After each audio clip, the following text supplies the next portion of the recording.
वो डूड, ये ऐसा एपिसोड है जिसको विदाउट मॉन्स्टर्स इतना एंगेजिंग बनाया, चाहे वो कॉन्स्पिरेसी हो या फैमिली ड्रामा या फिर मोनार्क ऑर्गेनाइजेशन के टैक्टिक्स। और यहाँ पे पास्ट टाइमलाइन ना दिखाकर उससे रिलेटेड थोड़ी बातें की गई हैं।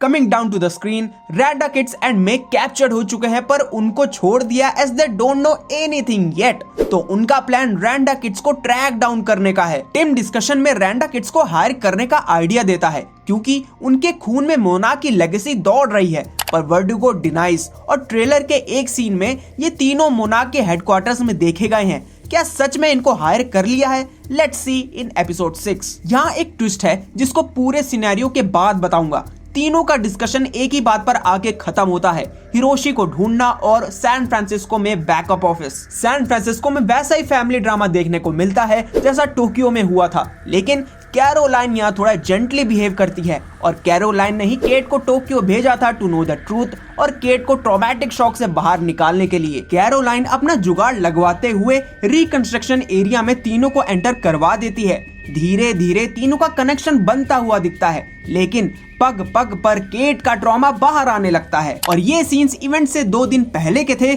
जहां केट का teaching profession, relationship, breakup, event trauma, decision of regret सब कुछ बाहर आने लगता है और काफी सारी चीजें क्लियर भी होने लगती हैं। और यहाँ पे छोटा सा गॉडजिला -1 का प्रमोशन भी हो जाता है and Godzilla -1 is breaking the theatres as पर audience and critics. Please do let me know how was the movie experience in the theater. Moving on, after all this, Hiroshi का office मिलने के बाद तीनों अपना लॉजिक यूज करके Hiroshi का next research spot ढूंढ लेते हैं and that's Africa. Now coming to the twist, guard पूछती है बैकअप फाइल्स के बारे में और गार्ड ने मे की बहन लायरा की इन्फो भी ट्रैक कर ली थी। और इसी रीजन के साथ अब बच्चों की तरह एपिसोड 3 से घर की रट लगाते हुए अब जाकर उसे रास्ता मिल जाता है। रास्ता एक ही है, updation of informations, locations and most important are the files. और मे यही रास्ता चुनती है। Well, most of the cases में जो धोखा देता है वही मदद करने वापस भी आता है बिकॉज ऑफ रिग्रेट।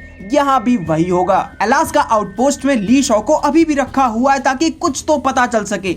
पास्ट से रिलेटेड ये जानने को मिला कि ली शॉ एंड डेप्यूटी डायरेक्टर वर्डुगो एक दूसरे को लंबे समय से जानते हैं। टिम को ये सब पता था कि ली शॉ 40 के दशक से मोनार्क ऑर्गेनाइजेशन के काम आ रहा है, पर सवाल ये है ली शॉ ओल्ड एज होम कैसे आया और इतनी जल्दी हिरोशी को क्यों ढूंढना चाहता है? इसका भी जवाब है, लेकिन वो सब फाइल्स में है एक मिशन फेलियर से रिलेटेड जो कि क्लासिफाइड यानी सीक्रेट है और हाइप यहीं से शुरू होती है। मोस्ट प्रोबेबली ये वही फाइल्स हैं जो मे के पास हैं। भाई, ली शॉ तो बैठे बैठे बजा देता है। अगर ली शॉ कहीं नहीं जा रहा तो मोनार्क भी कहीं पहुंच नहीं पा रहा। पहले ली शॉ बीच में कहीं गायब हो गया था क्योंकि उसे पता था क्या होने वाला है। जो मोनार्क नहीं कर पाए वो उस पे काम कर रहा था। मोनार्क को लगता है उसके पास सबसे इंटेलिजेंट लोग हैं। उसी बात पर ली शॉ गरम लोहे पे हथौड़ा मार देता है। अगर इतने ही काबिल लोग होते तो 60 साल पहले ही 2014 का अनुमान लगा लेते। ली शॉ एक और क्रिप्टिक डायलॉग बोलता है, monarch is wrong and has been since long long time. ऐसा क्यों कहा?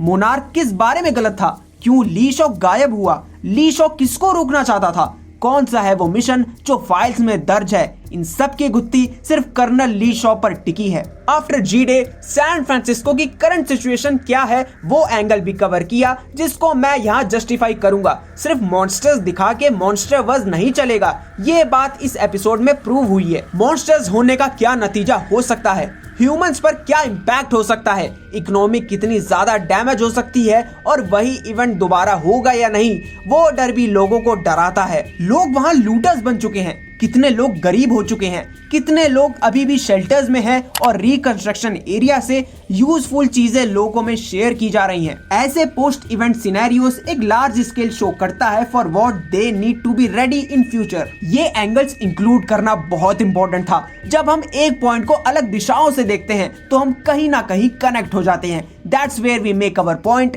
और इंटरेस्ट बढ़ता है फॉर फ्यूचर रिजल्ट्स। इसके चलते एयरपोर्ट में थ्रू एड्स देखते हैं अंडरग्राउंड सिक्योर्ड लग्जरी होम्स भी बना दिए गए हैं where businessman got new cause and idea to build and earn money, जिसको मोस्टली अमीर लोग अफोर्ड कर सकते हैं। मुझे तो ये एपिसोड काफी एंगेजिंग लगा compare to previous episode. Conspiracy और फैमिली कनेक्शन या अलग ही कॉम्बो टेस्ट देता है and it's interesting to watch. मिलते हैं फिर on 15th of December with episode 6, जहां मैं काफी सारे हाइपफुल मोमेंट्स एक्सपेक्ट कर रहा हूं। Please hit the red button to show your interest and support. I am Comsist, will meet you soon, stay tuned.